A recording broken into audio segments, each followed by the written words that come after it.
नाज़रीन अस्सलामु अलैकुम वरहमतुल्लाहि वबरकातुहू। मैं हूँ आपका मेज़बान अंसार अज़ीज़ नदवी और आप मेरे साथ देख रहे हैं सीधी बात। नाज़रीन, तेलंगाना जिसको हम कुछ साल कबल आंध्र प्रदेश के नाम से जानते थे, बल्कि अब आंध्र प्रदेश रियासत दो रियासतों में बढ़ चुकी है और एक तेलंगाना कहा जाता है और दूसरा आंध्र प्रदेश। और मगर फ़िलहाल 10 सालों तक दोनों का मरकज़ी शहर हैदराबाद ही कहलाया जाएगा, यानी दारुल हुकूमत। इसके दरमियान आंध्रा वालों को अपना अलग शहर यानी दारुल हुकूमत के लिए चुनना होगा, जिसमें ज़्यादातर नाम विजयवाड़ा का आ रहा है कि आंध्रा का अगले दिनों में या तो अमरावती या फिर विजयवाड़ा जो है, ये दोनों इलाके दारुल हुकूमत हो सकते हैं आंध्र प्रदेश के। बहरकैफ नाज़रीन, जैसा कि आप जानते हैं कि अगले माह अभी तो ख़त्म होने वाला है, तेलंगाना में भी असम्बली इंतखाबात होने वाले हैं। दरअसल तेलंगाना के वज़ीर आला के चंद्रशेखर राव ने 3 माह कबल असम्बली तहलील करके गवर्नर को अपना इस्तीफ़ा नामा सौंप दिया था और दोबारा इंतखाबात कराने की मांग की थी, जिसके चलते अगले माह यहाँ इंतखाबात होंगे और तारीख का ऐलान भी हो चुका है, यानी 7 दिसंबर से। नाज़रीन, तेलंगाना और हैदराबाद वगैरह में सियासी पार्टियों की ग्राउंड रिपोर्ट को जानने से पहले आइए हम पहले तेलुगु देशम यानी तेलंगाना को समझने की कोशिश करते हैं। नाज़रीन, तेलंगाना को आंध्र प्रदेश से अलग करके उसको 2 जून 2014 को रियासत का दर्जा दिया गया था। अभी जिस इलाके को तेलंगाना कहा जाता है उसमें आंध्र प्रदेश के 23 अजला में से 10 अजला आते हैं। इस इलाके से आंध्र प्रदेश की 294 में से 119 असेंबली नशिस्तें आती हैं। तेलंगाना को 42 लोकसभा सीटों में से 17 सीटें हासिल हुई हैं। तेलंगाना को एक अलग रियासत बनाने की मांग की जाती रही है और उसके लिए तहरीक भी चलाई गई। तारीख़ एतबार से तेलंगाना इलाका निज़ाम हैदराबाद की उस जाही सल्तनत का हिस्सा था जो 1948 के दौरान हिंदुस्तान में हैदराबाद के इंज़िमाम के बाद तेलंगाना को कुछ बरसों तक एक अलग रियासत की हैसियत हासिल रही। जब लिसानी बुनियादों पर रियासतों की तश्कील जदीद के लिए फजल अली कमीशन कायम किया गया तो इलाके के अवाम ने अपने लिए एक अलहीदा रियासत के मौक़िफ़ का मुतालबा किया था, लेकिन इसे कबूल नहीं किया गया और इस इलाके को साहिली आंध्रा के साथ मिलाकर आंध्र प्रदेश का नाम दिया गया था उस वक्त फजल अली कमीशन के मौके पर। रियासत अपनी तारीख के एक बड़े हिस्से के दौरान साहिल आंध्रा के ज्यादा खुशहाल और बाअसर तबकात के कंट्रोल में रही और इस शिकायत आम रही कि उन्होंने गरीब और पसमानदा तेलंगाना अवाम के साथ माशी, समाजी और दूसरी शोबों में इंसाफ नहीं किया। चुनांचे वक्फे से तेलंगाना को अलहीदा रियासत बनाने का मुतालबा सर उठाता रहा। 1969 और 70 में यह मसला तशद्दुद में बदल गया और एहतिजाजात होने लगे मुतालबे को लेकर के। एक एहतिजाज के दौरान 200 से जायद लोग मारे गए। उसके बाद होने वाले इंतखाबात में तेलंगाना के अवाम ने एहतिजाज की क़ियादत करने वाले तेलंगाना प्रजा समिति को भारी अक्सरियत के साथ मुंतखब किया, लेकिन इंतखाबात के बाद इसी पार्टी ने कलाबाजी दिखाई और खुद कांग्रेस के चुंगल में फंस गई और कांग्रेस से हाथ मिलाकर अवाम के जो सपना था अलग तेलंगाना रियासत बनाने का, उसको तोड़ दिया।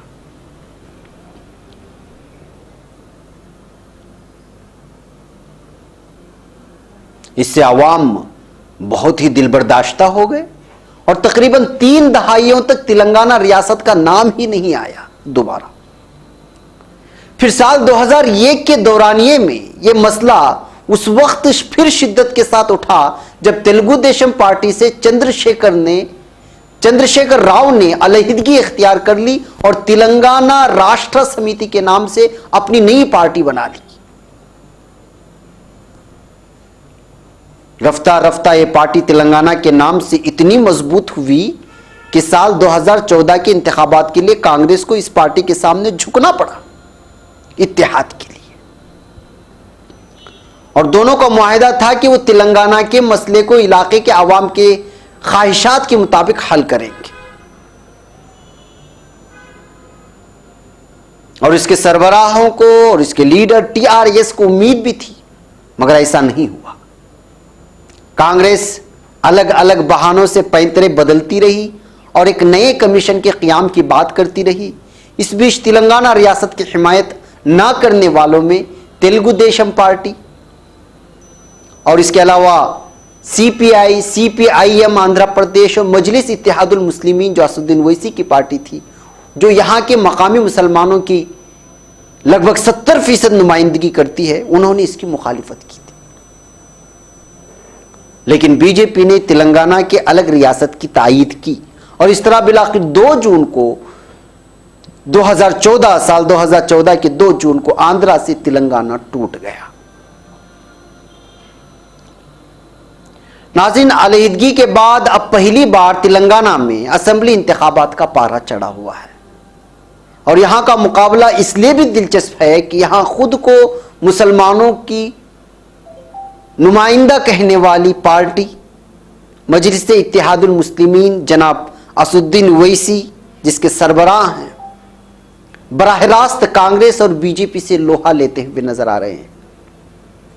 ग्राउंड रियलिटी जानने की कोशिश करें तो यहां के 3 बड़े उर्दू अखबार जिसमें एतमाद, मुंसिफ और सियासत और दीगर मकामी अखबारात में हर पार्टी में मुस्लिम लीडरान के चेहरे नजर आ रहे हैं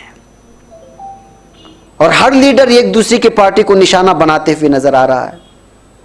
अब अखबारात उठाएंगे तो खबरें पढ़ेंगे। इन सब के बावजूद जनाब असदुद्दीन ओवैसी साहब की पार्टी की गिरफ्त मुसलमानों की वजह से और मुसलमानों एक मजबूत नजर आती है मुसलमानों पर, जबकि जनाब असदुद्दीन ओवैसी साहब को नेशनल मीडिया में ज्यादा दिखाए जाने और फिर मुसलमानों के मसाइल को खुलकर बयान करने और फिर फॉलोअर्स की ज्यादती मुल्क भर से ज्यादा होने की वजह से एक बहुत बड़ा तबका यह मानता है कि जनाब असदुद्दीन ओवैसी साहब मुसलमानों की नुमाइंदगी करते हैं, जबकि यह गलत बात है। मौसूफ हैदराबाद और आसपास के इलाके में अपने कामों की और अपने बयानों की वजह से मशहूर हैं, जबकि मुसलमानों का एक बहुत बड़ा संजीदा और दानिश्वर तबका उनकी सियासी सोच से इख्तिलाफ रखता है। उनसे जरूर उल्फत रखता होगा, अकीदत रखता होगा, लेकिन उनकी सियासी सोच से इख्तिलाफ रखता है। ये सारी चीजें हमें मान करके चलना होगा। अभी हालिया में हजरत मौला महमूद मदनी मद्दजिल्लहुल आली ने भी एक सवाल के जवाब में नई दिल्ली में इस बात पर तशवीश का इजहार करते हुए नजर आए कि मुसलमानों की सियासी क़ियादत में कमियां हैं जिसको दूर करने की जरूरत है, और जनाब असदुद्दीन ओवैसी को पूरे मुल्क के मुस्लिम रहनुमा मानने से भी इनकार करते हुए कहा कि उनको ये मशवरा देते हुए नजर आए कि वो हैदराबाद, तेलंगाना और आंध्रा तक अपने सियासी दायरे को वसी करें, ना कि दीगर रियासतों में जाए, जिसमें महाराष्ट्र का बिलखुसूस मौलाना ने तस्करा किया। बरकैफ नाज़रीन, ये अलग मौजू है, जरूरी नहीं कि इससे हर कोई इत्तेफाक रखता हो या फिर खुद जनाब असदुद्दीन ओवैसी साहब इस बात से मुत्तफिक हो, ये जरूरी नहीं है, क्योंकि ये सियासत की बात है और इस पर गुफ्तशुनुद कभी और मौके पर करेंगे। फिलहाल मुझे एक ब्रेक की इजाजत है। ब्रेक के उस पार तेलंगाना की ग्राउंड रिपोर्ट पर नजर करते हैं। कुल हाज़िही सबीली अदऊ इलल्लाह अला बसीरतिन अना व मन इत्तबअनी व सुब्हानल्लाहि व मा अना मिनल मुश्रिकीन।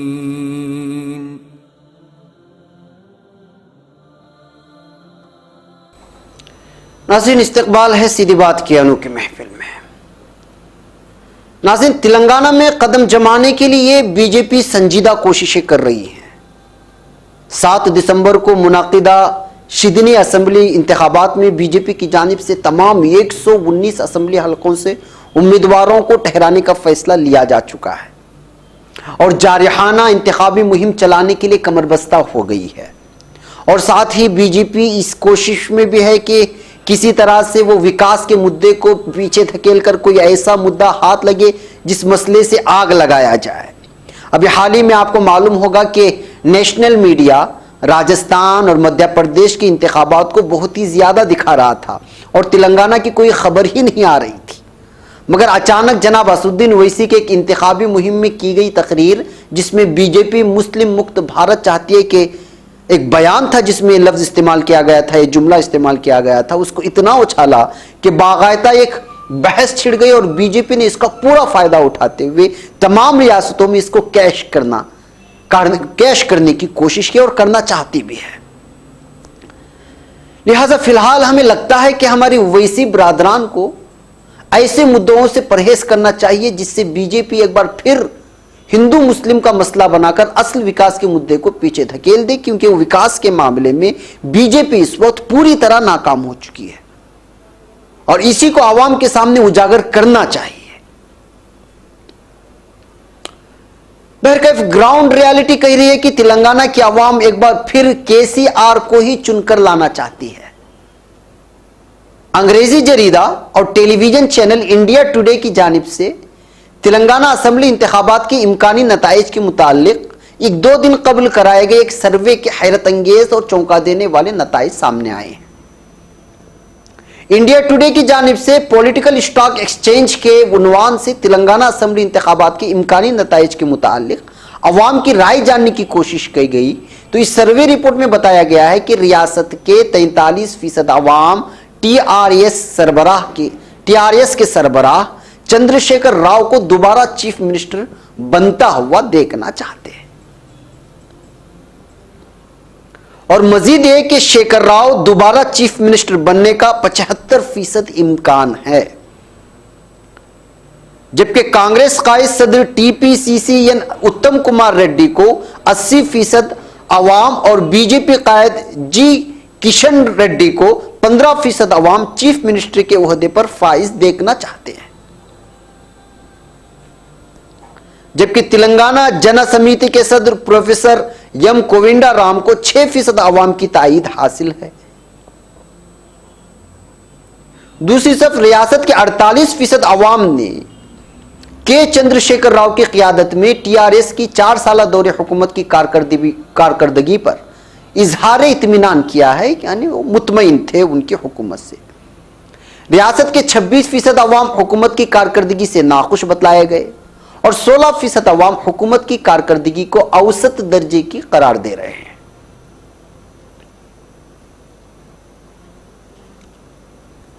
गुज़िश्ता रोज इंडिया टुडे की जानिब से जारी करदा सर्वे रिपोर्ट से टीआरएस के हलकों में खुशी की लहर फैल गई है, जबकि यहां के मकामी चैनलों और उर्दू अखबारात के छपे अखबारात और टीआरएस के उर्दू अखबारात में छपे खबरें और फिर टीआरएस के खिलाफ अवाम के उबलते गुस्से को देखकर मकामी चैनल के सर्वे रिपोर्ट के मुताबिक अवाम टीआरएस से नाखुश हैं और कांग्रेस के तय खामोश लहर चल रही है, ऐसा मानना है यहां के अखबारात का और अवाम का। क्योंकि चंद्रबाबू नायडू जो कि तेलंगाना तेलुगु देशम पार्टी के कायद हैं, उन्होंने कांग्रेस के साथ हाथ जोड़कर अजीम इत्तेहाद का हिस्सा बन चुके हैं, जैसा कि सुर्खियों में छाए रहे और छा भी रहे हैं अभी 2 दिन से। मगर इंडिया टुडे के इस सर्वे ने मकामी मीडिया के सर्वे को पीछे धकेल दिया और टीआरएस के कायदीन ने एक बार फिर कमर कस लिया है और उनके अंदर जोश और जज्बा भर दिया है। और इधर कांग्रेस की बात करें तो इस पार्टी ने अभी पार्टी उम्मीदवारों के नामों का ऐलान भी नहीं किया, मगर इससे पहले ही नाराजगियां पाई जा रही हैं। एक इत्तला यह है कि कांग्रेस कारगुजार सदर ये रेवंत रेड्डी ज्यादा नाराज नजर आ रहे हैं। उन्होंने अपने हामियों को टिकट देने का मुतालबा किया था और इस मकसद के तहत वो गुज़िश्ता चंद दिनों से नई दिल्ली में भी क़याम में थे, वहां जाकर के मुकीम थे। उनके हामियों का कहना है कि जब वो कांग्रेस में शामिल हो रहे थे तो कांग्रेस ने वादा किया था कि उनके 10 हामियों को टिकट देंगे, मगर कांग्रेस तो कांग्रेस है, हाईकमान ने मुंह मोड़ लिया। लिहाजा रेवंत अब उनसे नाराज चल रहे हैं और इस बात की भी उम्मीद की है कि वो जल्द ही अपने ओहदे से इस्तीफा दे देंगे। जबकि इस सिलसिले में रेवंत रेड्डी ने अखबारात में छपे खबर को देख करके उन्होंने इसकी तरदीद की है और बयान जारी किया है कि यह महज एक प्रोपेगंडा है, बयानबाजी है। बहरकैफ कांग्रेस का हाल है। हैदराबाद, जहीराबाद, निजामाबाद में इस वक्त तमाम तर पार्टियों की इंतखाबी रैलियां उरूज पर हैं, बल्कि पूरे तेलंगाना में। जहीराबाद में टीआरएस के मानिक राव ने बाइक रैली निकाली तो कांग्रेस उम्मीदवार डॉक्टर जय गीता रेड्डी भी मोटरसाइकिल की रैली निकाली। फिर भारतीय जनता पार्टी के उम्मीदवार ने भी रैली निकाली। यानी कि इस बार मुकाबला बड़ा दिलचस्प नजर आ रहा है, जबकि एक दूसरों को सियासी गालियां देने का भी सिलसिला जारी है, जिसकी वजह से chief electoral officer Rajat Kumar ने एक प्रेस कॉन्फ्रेंस करते हुए साफ वार्निंग दी है कि इंतखाबी मुहिम के दौरान सियासी कायदीन एक दूसरे के खिलाफ बदकलामी से बाज रहे। उन्होंने कहा कि हिदायत के बावजूद अगर कोई अपने रवैये को तब्दील नहीं करेगा तो उसके खिलाफ सख्त कार्रवाई की जाएगी। मज़कूरा सियासी कायद के खिलाफ आईपीसी और सीआरपीसी के तहत अदालत में केस दर्ज किया जाएगा। उन्होंने यह भी कहा कि अब तक राय दहिंदगान पर नजरसानी का दूसरा मरहला इख्तिताम को पहुंचने वाला है। इस बीच 3,50,962 वोटर्स ने दरखास्तें दी थी, जिनमें से 1,52,115 दरखास्तें देखने के बाद 13,326 दरखास्तों को मुस्तरद कर दिया गया, यानी वोटिंग लिस्ट में जिनका नाम दर्ज होता है या कुछ कमियां होती हैं वगैरह वगैरह। जबकि 1,84,521 दरखास्तें अभी तक जेर इल्तिवा हैं, इनकी छानबीन नहीं हुई, की जा रही हैं। और अब तक 64.3 करोड़ रुपए जब्त किए जा चुके हैं, जो गैर कानूनी तौर पर लाए जा रहे थे, और 5 करोड़ मालियत की 2,18,216 लीटर शराब की बोतलों को भी जब्त कर लिया गया है। और इस इंतखाबी मुहिम के दौरान तशद्दुद के मामले भी सामने आए हैं तेलंगाना में, जिसमें जुमला 16 अफराद जख्मी हुए। जी हाँ नाज़रीन, मुझे एक ब्रेक की इजाजत है, ब्रेक के उस पार कुछ और आगे। कुल हाज़िही सबीली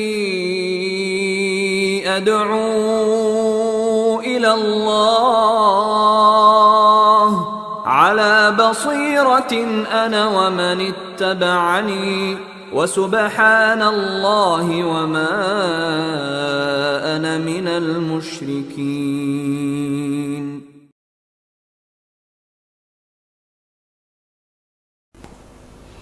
नाज़रीन, एक बार फिर इस्तकबाल है आपका सीधी बात की अनोखी महफिल में। नाज़रीन, एक तरफ चंद्रबाबू नायडू जो कि आंध्र प्रदेश के चीफ मिनिस्टर हैं, एनडीए के खात्मे के लिए कांग्रेस से हाथ जोड़ चुके हैं। इधर कांग्रेस में टिकट के बांटने को लेकर हंगामा आराई जारी है, जबकि यहाँ कांग्रेस को साथ देने वालों में से जो कि अजीम इत्तेहाद का हिस्सा हैं, उसमें से डीटीपी और सीपीआई और ईजेएस और ऑल इंडिया मुस्लिम लीग शामिल है। ये 4 पार्टियां यहाँ पर कांग्रेस के साथ शामिल हैं, असेंबली इंतखाबात में भी और आइंदा आने वाले इंतखाबात में। जाहिर सी बात है कि किसी भी पार्टी को नाराज किए बगैर सबको राजी करने वाले उम्मीदवारों की फहरिस्त तैयार करना बड़ा मुश्किल है। लिहाजा कांग्रेस को यह बड़ा सरदर्द हमेशा हर रियासत के असेंबली इंतखाबात में रहता है। और इसी के बाद जब कोई पुराना लीडर देखता है कि उसको नजरअंदाज कर दिया गया, तो फिर वो बीजेपी का दामन थाम लेता है या फिर आजाद उम्मीदवार बन जाता है, जिसकी वजह से वोट बढ़ जाते हैं और कांग्रेस बदनाम हो जाती है। जबकि ये खबरें लगातार यहाँ के मकामी अखबारात में शाये हो रहे हैं कि टीआरएस के कई मकबूल लीडरान इस वक्त कांग्रेस में शामिल हो रहे हैं और कांग्रेस की लहर चल रही है। इसकी ताज़ा मिसाल साबिक वजीर आरदामोधर रेड्डी की मौजूदगी में कई सियासी जमातों के अलग अलग सियासी जमातों के कायदीन ने कांग्रेस में शमूलियत इख्तियार की थी। इस तरह की खबर भी आई। ये 6 नवंबर की बात है जो यहाँ के मकामी अखबारात में छपी। Telangana Pradesh Congress committee working president Poonam Prabhakar ने करीमनगर के मुस्लिम अक्सरियती इलाके में हुसैनीपुरा में मुस्लिम नौजवानों को कांग्रेस पार्टी में शामिल करने की एक इजलास में यह कहते हुए नजर आए कि टीआरएस को वोट करना बीजेपी को वोट करने के मुतरादिफ है। जैसे कि कर्नाटक में यह बात आम कर दी गई थी कि जेडीएस को वोट करना बीजेपी को वोट करने के मुतरादिफ है। टीआरएस ने सिर्फ अपने खानदान का सोचा, अवाम के मसाइल को हल नहीं किया।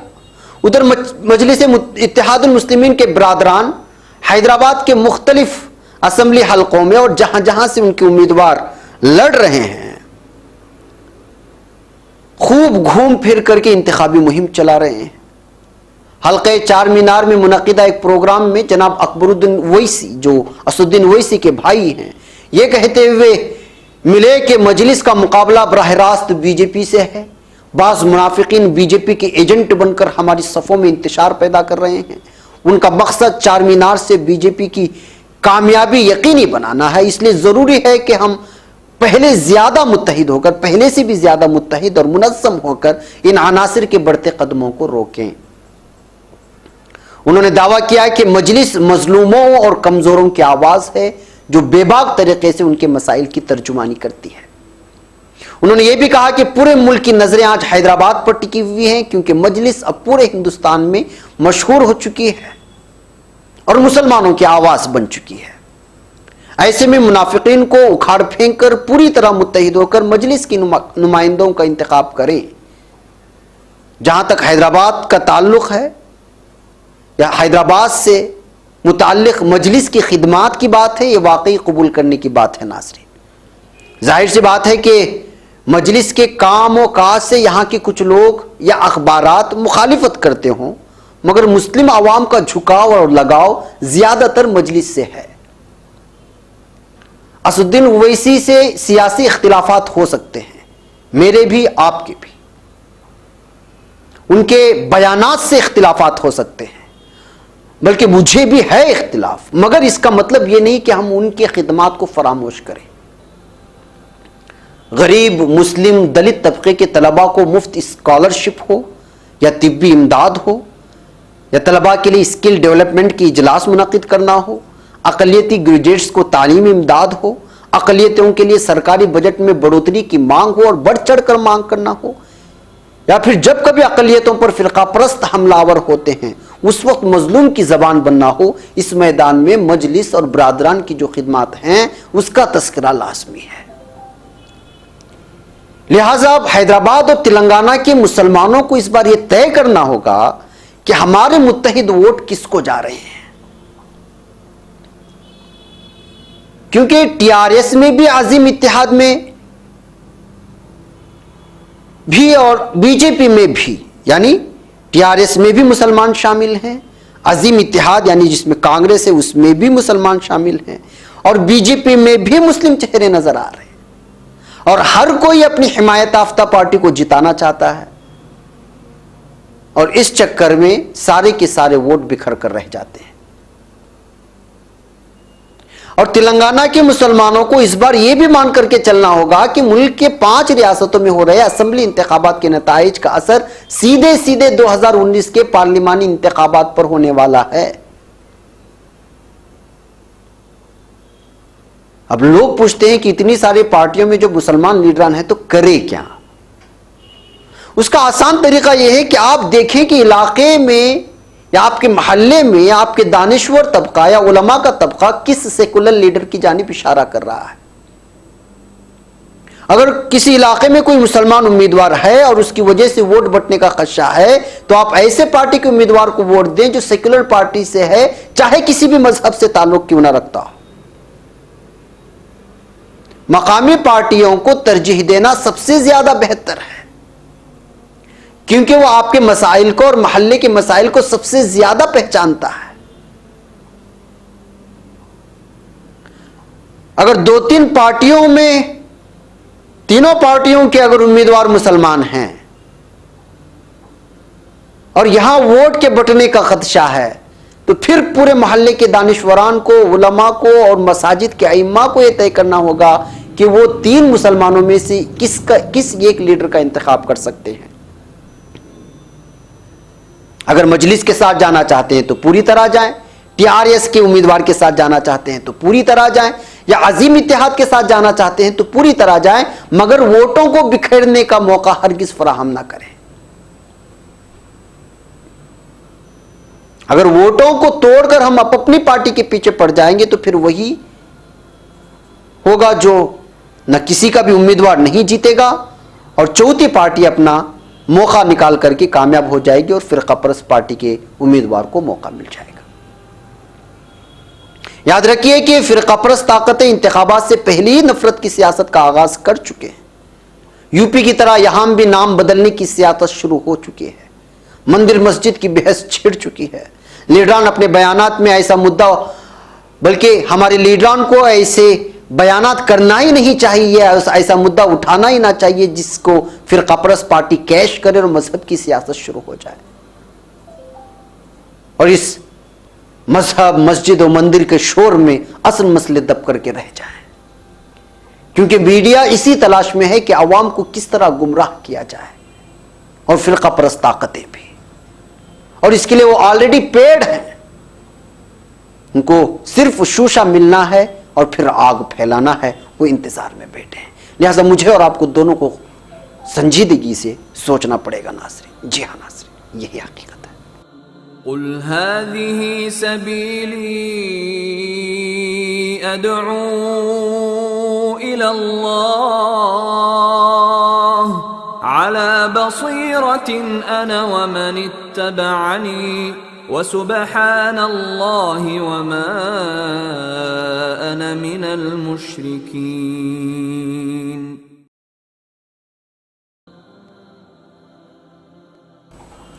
नाज़रीन, वक्त हो चला है। मैं ये नहीं कहता कि कौन सी पार्टी अच्छी है और कौन सी नहीं, क्योंकि इस वक्त सियासत का मतलब ही बदल चुका है।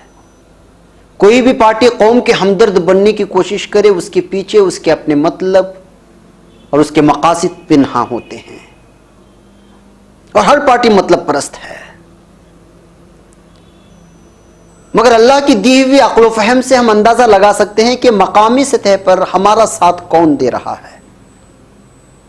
जब हम अपने अक्ल व फहम के साथ समझ जाएंगे तो उसके साथ जाएं, क्योंकि सियासत में मौका परस्ती सबसे अहम चीज है। अगर किसी सियासतदान को मौका शनासी नहीं आती तो फिर वो सियासतदान भी नहीं है। लिहाजा कौम का साथ देने और देने वाले लीडरान और पार्टियां आपके सामने हैं। बगैर किसी पैसों के लालच के उनके साथ जुड़ जाएं, कौम को और मुल्क को बचाने के लिए वोट करें और अच्छे लीडरान का इंतखाब करें। यही सीधी बात का पैगाम है। जी हाँ नाज़रीन, मुझे यहाँ पर इजाज़त दे। सीधी बात को सब्सक्राइब करना हरगिज़ ना भूलें और वीडियो को हैदराबाद और तेलंगाना के इलाकों में खूब शेयर करें। अस्सलामु अलैकुम वरहमतुल्लाहि वबरकातुहू। कुल हाज़िही सबीली अदअू इलल्लाह अला बसीरतिन अना व मन इत्तबअनी व सुब्हानल्लाहि व मा अना मिनल मुश्रिकीन।